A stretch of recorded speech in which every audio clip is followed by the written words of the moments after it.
Le grand, l'immense, le plus fort est de retour. Merci. Déjà, vous le savez, il va donner son pronom, on saura ce qui va se passer. Voilà, il fallait que je le redise. Je l'ai dit hier pendant le débrief.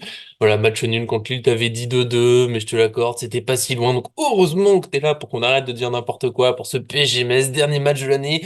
On va faire le groupe parisien. On va essayer de trouver une équipe parisienne. Alors, j'ai vraiment essayé de nos joueurs avec Luis Enrique. On va donner nos pronostics. Enfin, surtout toi. Moi, je parlerai dans le vent, évidemment. Merci d'être là. L'inépée d'Arthur. Est-ce que ça va? Bien. Salut Nico, merci déjà pour ta spontanéité dans le podcast d'hier, hein. J'ai apprécié. T'as vu? C'est pas mon style de te demander de me féliciter Non. dans les Tu demandes podcasts. d'autres choses, toi. Non, non, Voilà. voilà, Oh, c'est pas oh. ça. Non, mais après bon, c'est toujours un plaisir, parce que c'est le dernier match de l'année, donc mine de rien, je pense que les gens qui nous suivent un petit peu commencent à connaître. Là, ça va être 3 semaines à peu près sans le PSG, 2 semaines et Ça va être demie. long. Mais il y aura le mercato. Bon, voilà. Oui, mais bon, le mercato, il ouvre presque au moment du Trophée des Champions, donc tu vois, l'un dans l'autre. Bon. Ouais, ça va être bien. Il va y avoir De de toute façon, l'attente. voilà, voilà, ouais, bah oui, oui, oui. Bon, il y a Noël. Allez, c'est quand même bien. Noël, ne l'oublions Oui, et puis pas. d'autres choses, mais bon, voilà, on va pas tout Ouais, ouais. dévoiler. Non, non, non, non, on ne dira pas tout. Enfin, pas pendant que t'es là, t'inquiète pas, je dévoilerai ta vie après. En tout cas, nous, on va se lancer dans la vidéo du jour en laissant toujours un peu de mystère. Ça ne pas le petit j'aime sur la vidéo pour fêter le retour de d'Arthur. Une vidéo sans lui, c'est déjà beaucoup trop long. Et puis, bien sûr, abonnez-vous en activant la cloche pour ne rien manquer de nos vidéos. C'est parti pour ce PSG Metz, 17e journée de Ligue 1. Et donc, le point sur le groupe. Et là, on retrouve des traditions, des habitudes. Ça fait du bien. Plus de 5 absents. Ouf, j'avais peur, à un moment, j'avais dit, va faire Manuel se réduisait, peut-être qu'il y aura plus d'absents, mais c'est bon, on a notre cher PSG. Il y a Fabien Ruiz qui continue sa rééducation pour l'épaule, Nuno Mendes qui est toujours en soins jusqu'en février, mars probablement. Presnel Kimpembe, on n'arrête pas de nous dire, il va revenir, pas revenir, il va revenir, pas revenir, vous suivez les médias que vous voulez, mais officiellement, tout ce qu'on sait, c'est que pour l'instant, il s'entraîne avec le groupe, mais le PSG enfin, fait comprendre qu'il sera pas dans le groupe pour le match, c'est trop tôt. Et puis dans les petites mauvaises nouvelles, il y a Ousmane Dembélé qui a eu une alerte aux ischio-jambiers, donc normalement rien de grave, mais il va être préservé pour ce match. Côté gardien, la rotation se fait toute seule. Navas toujours blessé. Tenas qui a suppléé Donnarumma pendant qu'il est suspendu, est blessé. Donnarumma lui revient de suspension. Ceux qui espéraient voir Tenas passer devant Donnarumma devront attendre. Désolé, ça sera sans doute Donnarumma dans les buts. Normalement, j'ai à peu près un oublié. Voilà, donc le groupe, on l'a pas encore, mon enregistre, mais c'est tout ce qu'on sait sur les blessés. Pas de suspendu. Sauf si je passe à côté, et dans ce cas, c'est que vivement les vacances, mais je crois que c'est bon. Et tout simplement, on se lance sur l'équipe, je l'ai déjà dit, Donnarumma dans les buts, ça c'est une certitude. Et après, c'est Luis Enrique, du coup, partons du fait que tout est possible, voilà. Et ensuite, on essaie de faire un petit un truc. J'ai mis Hakimi titulaire à droite parce que, bon, il était sur le banc dernier match, je m'attends à ce qu'il revienne. Marquinhos parce que Danilo et Skriniar ensemble, je refuse toujours et je refuse même que Skriniar joue parce que je trouve encore au début de saison, je trouvais presque qu'on était trop dur des fois avec lui. Et là, plus les matchs passent, plus je me dis il est temps de se reposer. Peut-être son entrée contre Lille, elle est waouh. Donc non.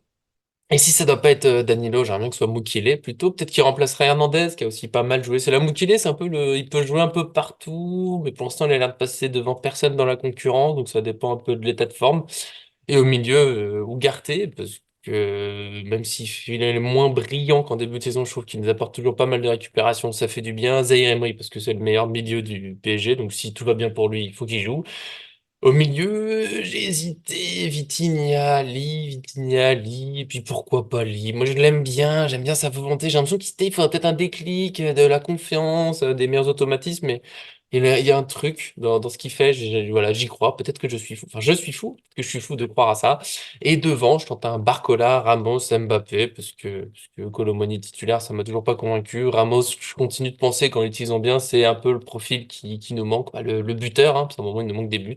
Donc voilà, cette petite équipe, j'ai tenté comme ça. Je te le dis d'avance, ça pourrait être Vitinha au milieu et Lee à droite. J'ai l'impression qu'à droite, c'est plus souvent Lee que Barcola. Mais bon, je suis comme ça, je suis un dingo. Qu'est-ce que t'en penses?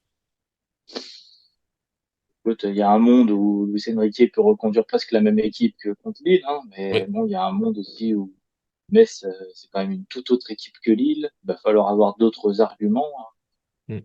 Déjà, Lille a joué un petit peu contre nature, hein, parce que tout le monde s'est empressé de dire que le PSG avait fait un mauvais match et tout, mais quand on regarde quand même, on voulait un PSG qui maîtrise mieux à l'extérieur, ça a été le cas. Un PSG qui concède moins d'occasions, ça a été le cas. Contre une très belle équipe de Lille, en plus, on y revient. Ouais. Donc, contre Metz, moi, je suis assez d'accord avec toi, hein. C'est très, très dur de savoir ce que va faire Luis Enrique dans la mesure où en fait, il est capable de mettre beaucoup plus d'attaquants que ce que tu nous as dit, en fait, je pense. Et c'est ça, en fait, qui perturbe un clairement. petit peu. C'est une équipe de Metz. Enfin, ouais, j'ai fait les ditos voilà, j'ai regardé pas mal de matchs cette saison, donc dont certains de Metz. C'est quand même très, très, très, très moyen. Au Parc des Princes, ça va être très difficile pour eux. Bah, c'est pas une équipe qui est très bonne de la tête, c'est pas une équipe qui marque des buts, c'est pas une équipe qui, C'est pas enfin, une équipe qui il y a grand-chose, trop de quoi. domaines. C'est pas une équipe qui va percer par la passe, qui va percer par la percussion. Il n'y a pas énormément de qualité, même dans la petite image Twitter, et puis pour l'article d'avant-match et tout. Bon, j'ai eu du mal à trouver 3 points forts Mm. de cette équipe qui pourraient être, on va dire, suffisamment importants pour qu'on puisse les mettre en avant comme étant quelque chose que le PSG va devoir se méfier. Donc, je pense que Luis Enrique, ce qui se méfie, c'est vraiment plutôt de son équipe, de qu'est-ce qu'elle va pouvoir donner contre une adversité finalement qui va sûrement jouer très bas, mettre un petit peu le bus et Paris va peut-être encore une fois, depuis 4-5 matchs, déjouer offensivement. Donc est-ce qu'il va Mm. faire comme tu as dit et laisser un peu la structure classique, on va dire, ou est-ce qu'il va tenter quelque chose avec 4 attaquants? Je le vois peut-être un petit peu plus tenté avec cette structure 4 attaquants. Après, qui va sortir, je sais pas. Je laisserai bien Ougarté, moi aussi. Bon, niveau défensif, je suis tout pareil que toi. Skriniar, son entrée contre Lille était Ça fait peur. catastrophique. Mukiele, voilà, c'est les signes qui trompent pas. Luis Enrique, il dit qu'il donne sa chance à tout le monde et Mukiele joue très peu, donc je pense que Mukiele ne le convainc pas totalement. Ça, c'est peut-être Mm. la réalité de l'entraînement et on n'est pas dedans. Donc je reste avec ta défense que tu nous as dit très bien. Milieu de terrain, Ugarte, Zaire Emery, je suis d'accord. Lee, il sera sur le terrain à mon avis. Ça, il y a pas de doute là-dessus. Après, est-ce qu'il sera plus offensif et que Vitinha jouera au milieu? C'est ça, en fait, le petit doute que j'ai. J'ai du mal à me dire que Barcola sera pas titulaire. Parce que Barcola, mine de rien, il a montré des choses Qui que, nous que manque. Kolo Muani n'a pas montré. Mm. Kolo Muani, je l'aime bien quand il rentre parce qu'en fait, il fait mal, il court, il se bat. Il doute moins quand il rentre parce qu'on a cette impression qu'il est dans une urgence, alors que quand il est titulaire, on a cette impression qu'il doit faire le jeu, il sait pas où se placer par rapport à Mbappé.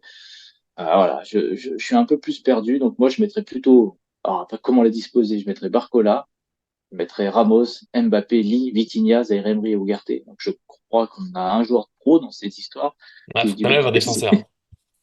Tu fais ce que Ouais, tu donc veux, mais mais quelque part le match contre Lille avec ce 3-6-1 peut permettre un petit peu ça. Alors, qui faire sauter? Comme ça, je dirais que le seul qui peut vraiment sauter, c'est Hakimi. Mm. Mais du coup, c'est plutôt, je le vois pas sauter du terrain, donc je dirais plutôt peut-être faire reposer Vitinha, mettre Hakimi au milieu avec Zaire Emery, Ugarte, et puis Lee, Barcola, Et Ramos finalement, on se retrouve, hein. et devant. Mais non, mais je pense, non, mais en fait, ton équipe, elle est très bien. Je pense que comme toi, c'est la disposition qui nous perturbe. C'est savoir comment Euh, ça va s'articuler. Parce que je vois pas le PSG jouer avec un 4-3-3 contre Tony et contre Metz. Pour moi, avec Luis Enrique qui nous montre des trucs, c'est pas possible. Après, voilà, Ça moi, ce que pourrait être j'aimerais un bien, 4-4-2, tu sais, Lee vraiment à gauche, Barcola vraiment à droite. Après, c'est en fonction de s'il préfère des joueurs qui vont centrer. Parce qu'une fois que tu mets Ramos sur le terrain, n'oublions pas que c'est un joueur qui met des buts sur la tête, reprise volée. Ou s'il les veut plutôt, comme on les voit souvent, je trouve Barcola joue souvent à gauche, Lee souvent à droite. Alors ils peuvent quand même centrer quand ils se tournent, mais ce sera peut-être plus ça. Mais après, c'est défense. bon, Enfin, de toute façon, on prend un seul schéma, c'est dur à dire dans le foot. C'est après, il y a quand hmm. tu défends. Enfin bon. Non, mais je suis d'accord. Et puis là, je pense que contre cette équipe, on peut retenter l'attaque à 4 avec deux excentrés potentiellement. Même si Lee, il n'est pas vraiment un excentré, c'est plutôt un joueur d'intérieur, je trouve. Donc après, c'est compliqué, mais on peut imaginer, voilà, ces joueurs un petit peu comme ça. Mais surtout, on peut revoir Mbappé donc, dans une position plus centrale, mais avec ce joueur qui est si important pour lui. Hein, on va pas se le cacher. Hein. Ramos, Mm, tu l'as dit dans des tas d'articles et dans des tas de podcasts. Tu le défends très bien sur ce sujet, c'est il crée de l'espace tellement pour Mbappé que c'est dur mm. de se passer d'un joueur comme lui, même on pouvait dire Asensio au début de saison, c'était un petit peu le cas aussi, lui laisser beaucoup d'espace.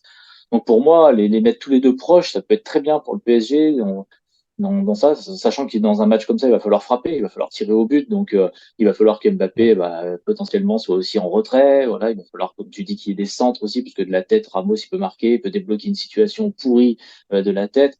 Il va falloir user un petit peu de toutes ces armes, donc le dispositif, je m'avancerai pas, mais je suis assez d'accord avec les joueurs que tu as cités, Ramos, parce que dans une défense cadenassée comme Metz, à mon avis, il va faire du bien. Mm. Barcola, parce que mine de rien, quand il accélère, on n'est pas loin de retrouver un petit peu des similitudes avec Dembélé, hein, quand Et il, vu qu'il sera pas il là, passe moins faut. souvent. Mm.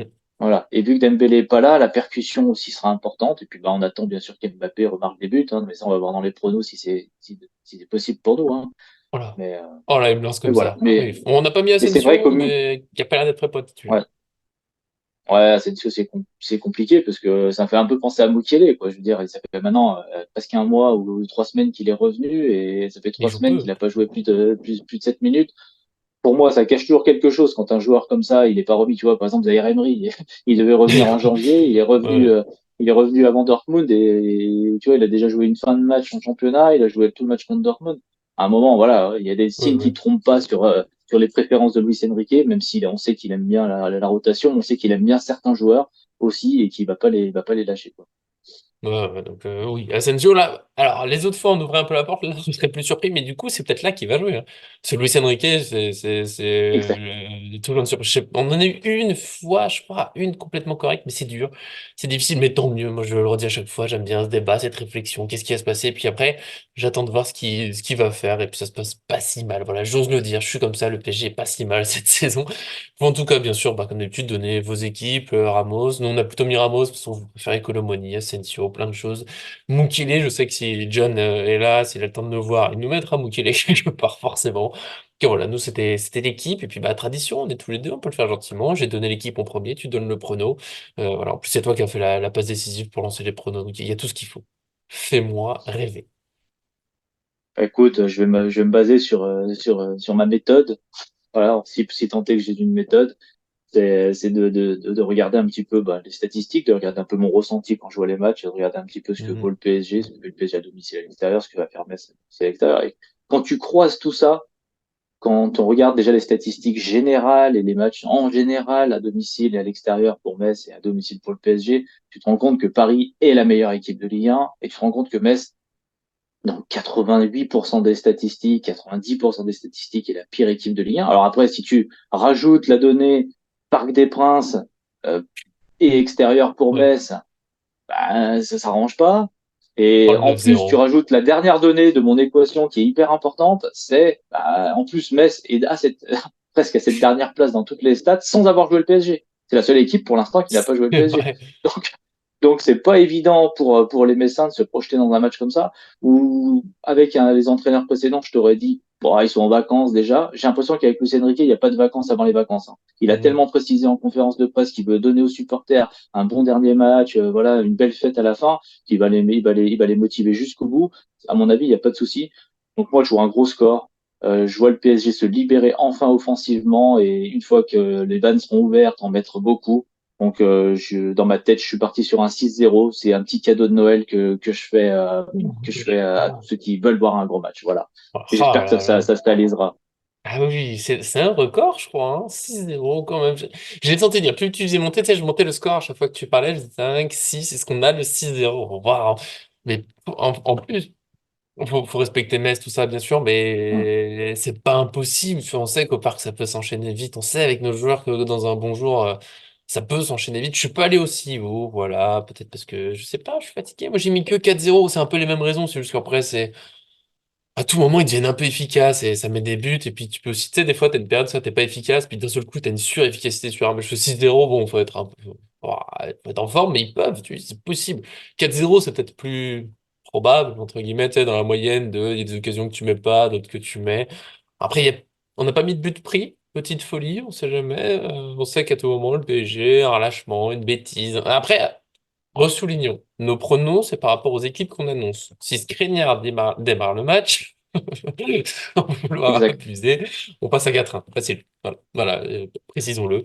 Après, bon, faut pas trop lui en vouloir, il a pas que raté. Mais contre Lille, c'était quand même très, très mauvais.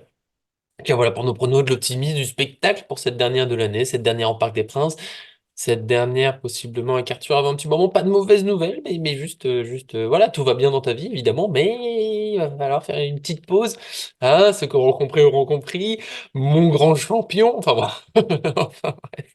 Donnez-vous aussi vos pronos, ça fait toujours plaisir. Est-ce que vous êtes aussi fou qu'Arthur qui va jusqu'à 6 0? Est-ce que vous allez encore plus loin? Parce que vraiment, vraiment, vous êtes fou. Est-ce que vous êtes beaucoup plus méfiant que nous? On sait jamais, ça peut arriver. Je sais qu'il y a des gens moins convaincus par le PSG que nos deux larrons, Arthur, Nico, les optimistes de la chaîne. En tout cas, merci Arthur d'être venu. Ça fait plaisir. L'inépuisable qui tient son rôle, le prophète peut-être de retour. Non, bah, écoute, non, merci à toi. Et puis, de toute façon, juste pour redétailler, quand tu te dis que le PSG peut gagner, peut en mettre facile 4 à Dortmund et facile 4 à Newcastle, et Pourquoi passer on ça, Metz? s'emballe pas non plus tant que ça quand tu dis 4 buts contre Metz à Non, domicile. Je 4 veux contre dire, Metz, oui. normalement, ça va. Voilà. Normalement, tu t'emballes pas trop. Ils vont être Par contre, efficaces parce que 6, c'est un cadeau qu'ils nous font. C'est un cadeau qu'ils nous font, je te le dis, c'est vrai. avant de partir en vacances. Et ça, c'est beau. Parce qu'après, ils sont qui vont nous manquer. On va regarder les résumés de derniers matchs. Lille, on fera la tête. Puis Metz, on fera, ah ouais, c'était chouette. Et puis, Luis Enrique, viré le lendemain, évidemment, ceux qui ont, ceux qui ont la ref. Quel moment exceptionnel. Voilà. Bon, hein, vous avez la référence, j'espère. En tout cas, des gros bisous à fou. À fou? Ah, je prends un petit accent. Profitez du match. Il est temps que j'aille me reposer. Arthur, jamais, parce que c'est l'inépuisable. Évidemment, on se retrouvera pour le débrief jeudi. Enfin, vous retrouverez la chaîne Paris Fan. On verra qui sera présent. Moi, non. Arthur, probablement non. Ce sera la folie. Mais on sera là. On fait le maximum. Des gros bisous à vous. Profitez. Merci à ceux qui nous suivent. À très bientôt sur cette chaîne. Ah ben, allez, on va faire la sieste. Allez.